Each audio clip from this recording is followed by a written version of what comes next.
नमस्कार, आप देख रहे हैं आज तक।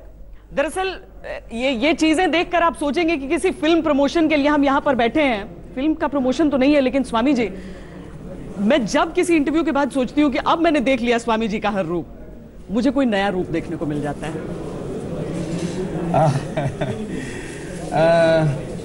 संघर्षों के बीच में स्वरूप तो अपने आप कुदरत घड़ती रहती है। मैंने कोई नया स्वरूप, कोई नई सत्ता, संपत्ति, सम्मान, साम्राज्य पाने के लिए, खड़ा करने के लिए कुछ नहीं किया। योग और कर्मयोग की राह पर आगे बढ़ता गया तो ये नए नए स्वरूप आते गए। दरअसल धारा में तो चला नहीं। हाँ। गांव में लोग बोलते थे बस बच्चे का काम है स्कूल से पढ़ के आओ, अपनी गाय भैंस चराओ, अपने खेत में जाओ, हल चलाओ और रोटी खाओ और सो जाओ। मैंने कहा इतनी तो जिंदगी नहीं है, तो घर से विद्रोह किया। स्वामी दयानंद को, महर्षि दयानंद के सत्यार्थ प्रकाश को पढ़ा और मैंने कहा मुझे मैकाले की शिक्षा पद्धति से नहीं पढ़ना। अब मैकाले की शिक्षा पद्धति क्या है? आज भी आप ये जो बड़े बड़े स्कूलों में पढ़ करके बच्चे आते हैं, Stanford, Oxford, Harvard, Cambridge, IIM, IIT, उनसे आप पूछे ये मैकाले की शिक्षा पद्धति और गुरुकुल शिक्षा पद्धति क्या है, दोनों का अंतर 2 लाइन भी नहीं बता पाएंगे। हाँ। वो मैंने बचपन में 10 साल की उम्र में आप समझ गए कि समझा था। और फिर मैंने आधुनिक शिक्षा पद्धति से विद्रोह किया। हाँ। फिर गुरुकुल में आया, फिर वहां से विद्रोह करके फिर चला गया गंगोत्री। हाँ। फिर वहां से एक सन्यासी को ये करना चाहिए, योगी को ऐसा होना चाहिए, इसको वेद पढ़ना चाहिए, इसको योग करना चाहिए। मैंने पहले लोग कहते थे योग तो ग्रंथों में लिखा है, गुफाओं में बैठे लोग, हिमालय में बैठे लोग उसकी प्रैक्टिस करते हैं। मैंने गुफाओं और ग्रंथों से बाहर योग को एकदम खुले मैदान पे लेकर के आया। पहले कहते थे केवल जो ब्राह्मण जाति के लोग हैं वही वेद पढ़ेंगे, बिना ब्राह्मण जाति के लोगों को तो जो वेद विद्यालय उनमें प्रवेश ही नहीं होता था। तो योग में भी विद्रोह, वेद में भी विद्रोह, फिर कालाधन, भ्रष्टाचार, व्यवस्था परिवर्तन का विद्रोह, फिर ब्रांड में भी विद्रोह। कहा विदेशी ब्रांड जो सदियों से चले हुए हैं, हाँ। Colgate, lux, life boy, fair and lovely. मतलब हमको बचपन में हमको भी नहीं पता था कि ये सब कहानी होगी। मैंने 25 साल पहले डिस्कवरी चैनल देखा था और डिस्कवरी पर उस समय कुछ समुद्र के अलग अलग प्रोग्राम दिखाते थे, कुछ जंगल के। हाँ, पहले ज्यादा जानवरों के बारे में होता था। और वो मैंने मतलब अफ्रीका के जंगलों के प्रोग्राम। हाँ। और कुछ ऐसे साइंस के भी प्रोग्राम दिखाते थे, कुछ हिस्ट्री के। तो मैं सुबह शाम योग कैंप करता था और दिन में ऐसे डिस्कवरी के कुछ प्रोग्राम देखता था, लेकिन मुझे नहीं पता था डिस्कवरी जिस पर बाबा स्वामी रामदेव का संघर्ष मैं ही देखा जाऊंगा। चलिए हम पहले दर्शकों को बता दें कि दरअसल स्वामी रामदेव एक संघर्ष अगर लिखा है तो वो एक विद्रोही का संघर्ष भी है, जैसा खुद स्वामी जी बता रहे हैं। लेकिन मैं बाकी 2 मेहमानों से भी परिचय करा दूं। यहाँ पर हमारे साथ हैं क्रांति जी, जो कि स्वामी रामदेव के किरदार को निभा रहे हैं, और नमन जो कि बचपन के स्वामी रामदेव के किरदार को निभा रहे हैं। रामकृष्ण के किरदार को निभा रहे हैं, जब आपका वो स्वरूप था, वो हिस्सा आपके जीवन का। आप इस शो को करने से पहले आप जानते थे स्वामी जी के बारे में? हाँ, सुना तो काफ़ी था। हाँ। क्योंकि स्वामी जी इंटरनेशनल आइकन है, तो सभी ने सुना उनके बारे में। पर मुझे ये नहीं पता था कि ये एक बायोपिक सीरियल है। मुझे ये पता था कि ये मूवी है, तो मैंने इसीलिए इसका ऑडिशन दिया। और जब मैं पहली बार गया तो वहाँ पर अजय सर के ऑफिस में हरियाणवी का ऐसा स्क्रिप्ट दे दिया मुझे, और मुझे हरियाणवी बोलने नहीं आती थी। तो जो मेरा फर्स्ट ऑडिशन रहा वो बहुत। कहाँ के रहने वाले हैं? मुंबई। हाँ। तो हरियाणा का जो डिक्शन है वो सब नहीं, जरा भी नहीं आता था, जरा भी नहीं। तो वो डायलॉग याद करके जब मैंने बोला तो वो कुछ और ही निकला मुँह से, पर हरियाणवी नहीं निकली। तो फिर एक दो बार और ट्रायल्स हुए, और फिर मैंने धीरे धीरे सीखी हरियाणवी। फिर हमने हरियाणवी में शूट किया, और फिर उसके बाद तुरंत संस्कृत में। तो काफ़ी कुछ सीखने मिला। आपके साथ ऐसी दिक्कत नहीं आई होगी, क्योंकि स्वामी जी के तो जितने इंटरव्यूज हैं, मैं उनको बोलती हूँ कि आप तो किसी मॉडल से भी ज्यादा टीवी पर दिखते हैं। तो आपको ये दिक्कत नहीं आई होगी, क्योंकि आपने तो इतनी बार उन्हें सुना, इतनी बार बोलते हुए सुना। आपको शायद वो जो उनके भीतर के इंसान हैं वो समझने में समय लगा, या एक एक्टर को समझने में? अब स्वामी जी के बारे में मैं सबसे पहले जब इनका पटना में एक सेंटर खुला था, हाँ। तो मेरे पिताजी स्वस्थ नहीं रहते थे, 2003 की बात है। तो उन्हीं के मैं सबसे जब मैंने सुना कि हाँ वहाँ से, तो मैं भी उनके लिए वहाँ पे गया था। जो और वो दिव्य फार्मेसी पतंजलि की दवाइयों से जो है वो बहुत फ़ायदा भी हुआ था पापा को, लेकिन एक समय होता है जब समय पे आदमी का। तो स्वामी जी की जो विचार हैं, वो पहले विचार जब मैं स्वामी जी से मिला था तो विचारों की परीक्षा हुई थी कि मैं कितना इनसे इत्तेफाक रखता हूँ। अच्छा। जब मैं कितना इनकी बातों को मैं समझ पाता हूँ, जान पाता हूँ, संस्कृत मैं कितनी अच्छी बोल पाता हूँ, हिंदी मेरी कितनी अच्छी है। फिर दूसरी परीक्षा योग की हुई थी, योग आसनों की। तो जितनी मेहनत भी 1 महीने में मैं कर पाया था, जब से मैं कंफर्म हुआ था इस रोल को करने योग आसन की भी परीक्षा हुई है? जी जी। मैंने पहले तो इनको मैंने कहा संस्कृत का श्लोक सुना जी। तो इसने सुनाया, आलस्य में ही मनुष्याणाम शरीरस्थो, बोलो, उद्यमेन ही सिद्ध्यन्ति कार्याणि न मनोरथ है, न ही सुप्तस्य सिंहस्य प्रविशन्ति मुखे मृगा। क्या बजट इस बार का आपको अच्छा लगा है? मतलब एक कारोबारी व्यवसायी के तौर पर आप देख रहे हैं, फिर लेकिन किसान आपके सप्लायर भी हैं, किसानों के लिए भी बहुत बातें की गई हैं। किसान का बेटा हूँ। हाँ। अच्छा लगा था इसमें? इस बार गांव, गरीब, मजदूर, किसान को केंद्र में रखा। जैसे एक वक्त होता था रेल बजट अलग से आता था, हाँ। तो ऐसे इस बार का ही करीब मैं कहूँगा गांव, गरीब, मजदूर, किसान का बजट है। यद्यपि किसान की चुनौती अभी कम नहीं हो गई है, लेकिन उनको कम करने की एक ईमानदार कोशिश तो जरूर। चुनावी नहीं लगा था आपको ये? देखो चुनावी तो होता ही है बजट, और जो बजट चुनावी ना हो इसका मतलब वो चुनाव प्रस्तुत करने वाले चाहे जेटली जी या मोदी जी, फिर ये लोग कहते हैं कि इनके अंदर अकल ही नहीं है। हाँ। राजनीतिक पार्टियां तो होती ही चुनाव जीतने के लिए तो वो यदि लुभावना बजट नहीं बनाएंगे, हाँ। और चुनाव में खड़े होकर के अपनी पार्टी को जीत नहीं जलाएंगे, तो इसका मतलब तो फिर वो फिसड्डी है। जब डिस्कवरी भी जीत, ये भी जीत के ऊपर चल रहा है। अच्छा, है मुमकिन। आपकी जीवन के बारे में बहुत सारी चीजें हैं जो हम लोग आपसे बातचीत कर की सुनकर बहुत सारी चीजें पता चली। तो ये जो है, इसमें और भी ऐसी चीजें होंगी जो स्वामी जी के बारे में कोई नहीं जानता है? देखिए, जानबूझ करके,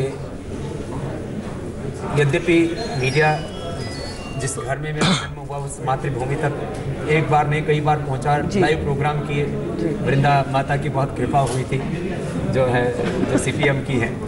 तो लेकिन घर में मेरे पास सबसे बड़ा पात्र था कुछ कहने के लिए, मेरी माँ।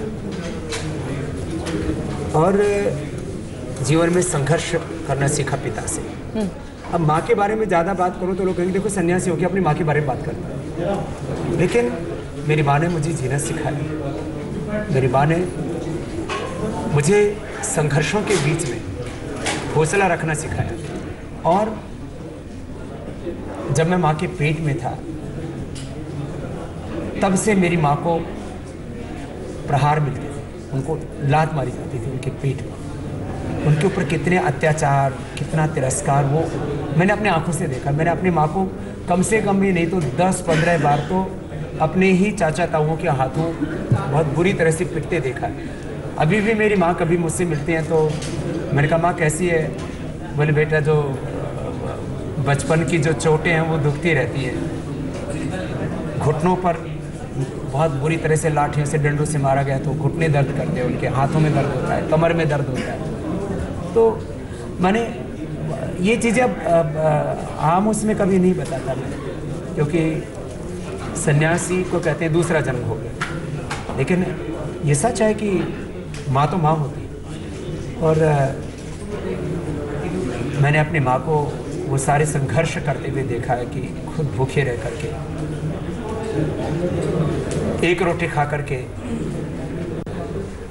मैंने कभी अपनी माँ को दूध पीते हुए, घी खाते हुए नहीं देखा, जबकि घर में 2-2, 3-3 भैंसें हुआ करती थी, गाय हुआ करती थी, कभी कभी पिताजी बकरी भी ले आते थे। लेकिन माँ कहती थी बेटा तुम लोग दूध पियो, तुम बड़े होगे, आगे जीवन में बढ़ोगे तो मेरी ज़िंदगी सफल हो जाएगी। घी के बूंद के लड्डू बना के हमको देते हैं। तो मैंने अपनी माँ की आंखों में जो एक सपना होता है वो देखा कि मेरा बेटा बड़ा था। चाहे मैंने अपनी माँ को कभी पूरे कपड़े पहनते हुए नहीं देखे, फटे हुए कपड़े, जैसे कहते हैं ना वो सुई धागे से पहले सीते थे, मशीन तो उस समय बहुत बाद में आई। तो मतलब चीथड़ों से लीर उसको बोलते हैं जब फट जाते कपड़े। लीर और चीथड़ों के बीच में माँ को देखा, जो है सिलावा घाघरा पहना, सिलावा बस एक ऊपर से कुर्ता टाइप होता था वो पहनते थे। हमारे यहाँ वेशभूषा थोड़ी अलग तरह की, और सलवार कभी साड़ी तो मैंने अपनी माँ को कभी पहनते हुए देखा ही नहीं था ही नहीं घर में। हम भी स्कूल में जाते थे तो 3-3 साल में एक ड्रेस सिलने को मिलती थी, सेकेंड हैंड हम लेके पढ़ाते। यहाँ पर आपके लिए मैट्स रखे थे आज, ये देखने के लिए कि आपके जो एक्टिंग कर रहे हैं वो आपके जैसे योग कर पाते हैं कि नहीं कर पाते हैं। अच्छा, इसकी तैयारी है ये? हाँ हाँ, चलो कोशिश करते हैं जी। अब इनको, अब इसमें दोनों हाथ नाभि के दोनों ओर लगा करके कोहनियाँ, और फिर दोनों तरफ से उठाना। हाँ,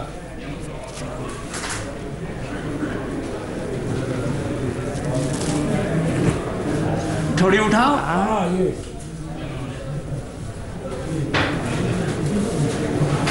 चलो नीचे आ जाओ। कोशिश तो की, अच्छी ईमानदार कोशिश की है। हाँ। मैं आपसे ये पूछना चाहती थी कि आप कहते हैं कि मैंने कदम कदम पर विद्रोह किया है, हर चीज से विद्रोह किया है। आज ये बहुत दिल को खुशी देने वाली चीज नहीं होती है, लेकिन आप ही की तस्वीरों को मान लीजिए कोई ले ले, उसका कोई मजाक बना दे, ये जो मजाक बनता है, ये जो चीजें होती हैं वो आप कैसे? श्वेता जी, मैंने ना ऐसा मान लिया कि इस देश में जीना है तो गाली प्रूफ होकर के जियो। तो गोली प्रूफ होता है, वाटर प्रूफ, एयर प्रूफ है, तो फायर प्रूफ होता है। तो मैंने अपने आप को गाली प्रूफ बना लिया। लाख चाहे संघर्ष आए, संकट आए, चुनौती आए, समस्याएं आए, एक बात मैं अभी भी कहूँगा, हिम्मत नहीं हारो, जिद करो और दुनिया जीतो। डिस्कवरी जीत का तो स्लोगन इन्होंने रखा है, मुमकिन। हाँ। तो मैं ऐसा मानता हूँ कि ये इसको ना आदमी को स्वीकार कर लेना चाहिए, तो फिर आदमी को कष्ट नहीं होता। आप संतुष्ट हैं जो चीज आप सिखा पाए? मैं यही चाहता हूँ कि देश के लोग इस कार्यक्रम को देखें, इसलिए नहीं कि खाली उनको एंटरटेन करना है, क्योंकि इंटरेस्टिंग तो बनाते हैं, देखो स्टोरियाँ तो बनाएंगे, मुझे पता है। हाँ। और मैंने भी थोड़ा इनका देखा है ट्रेलर, कहानियाँ तो घड़ेंगे। हाँ। लेकिन उन कहानियों के बीच में आपको इंगेज रखते हुए, आपका मनोरंजन करते हुए एक बात सीखे मेरे देश के लोग, जैसे नमन ने कहा। और मैं हमेशा जब भी कोई बात होती है तो कहता हूँ, जब तक दम में दम है व्यक्ति को बेदम नहीं होना चाहिए। चरय वेति चरण वही मधु विंदति इंद्र चरत सखा तिष्ठत जागृत यो जागारतम ऋचा काव्यंते। मैंने सारे वेद के उद्घोषों को जीवन में जिया, और सबको यही कहता हूँ कि भगवान ने बिना किसी भेदभाव और पक्षपात के हम सब इंसानों को महान बनने की शक्ति दी है। हम महान बने, हमसे हमारा देश महान बने, और जीवन में हम सफलता के शिखर पर आरोहण पाएं, क्योंकि जन्म से तो हम सब इंसान पैदा होते हैं, अपने कर्म से हम महान होते हैं, कोई जाति से महान नहीं। ये प्रेरणा पाए, बस यही एक चाह। मैं अंत करूं उससे पहले, क्योंकि देश में मौजूदा हालात जो सरहद पर कश्मीर में जो हैं, उसमें शहादत का कोई नया किस्सा रोज प्रेरित होते हैं, बच्चे युवा सब होते हैं उसे देखकर, लेकिन जो दर्द उठता है समझ नहीं आता उसका इलाज क्या है। देखिए, एक तो मैंने शहीदों के बच्चों के लिए स्कूल बनाने का सोचा है, और वो अगले साल मैं एडमिशन करवा दूँगा, करीब 1000 शहीदों के बच्चों के लिए। दूसरा मैं कहता हूँ, ये रोज रोज सैनिकों के शीश कट करके आते हैं, और हम एक महान देश होते हुए, एक शक्ति संपन्न देश होते हुए, और इजराइल जो 80 लाख की आबादी वाला देश है, उसकी तरह अपने दुश्मन को जवाब नहीं दे पाते हैं। तो पाक अधिकृत कश्मीर को तो भारत में सम्मिलित कर लो जी, और अपना कश्मीर, क्या हमारे एक भी सैनिक का शीश कटता है तो मैं तो कहता हूं कि अब रोज रोज के वार से अच्छा है एक बार ऐसा प्रहार हो जाए फाइनल कि फिर पाकिस्तान के नापाक इरादे होश में आ जाए। चलिए, बहुत बहुत धन्यवाद। इस संघर्ष की कहानी को एक तो हम देखेंगे किस तरीके से सामने आ रही है ये कहानी, टुकड़ों में सबने सुनी है, एक बार में पूरा सुनने का। आप दोनों का भी बहुत धन्यवाद हमारे साथ जुड़ने के लिए। देश और दुनिया की बाकी खबरों के लिए आप देखते रहिए आज तक।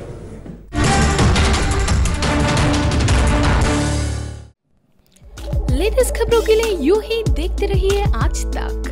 और इस वीडियो के पसंद आने पर लाइक, शेयर एंड सब्सक्राइब करना ना भूलें।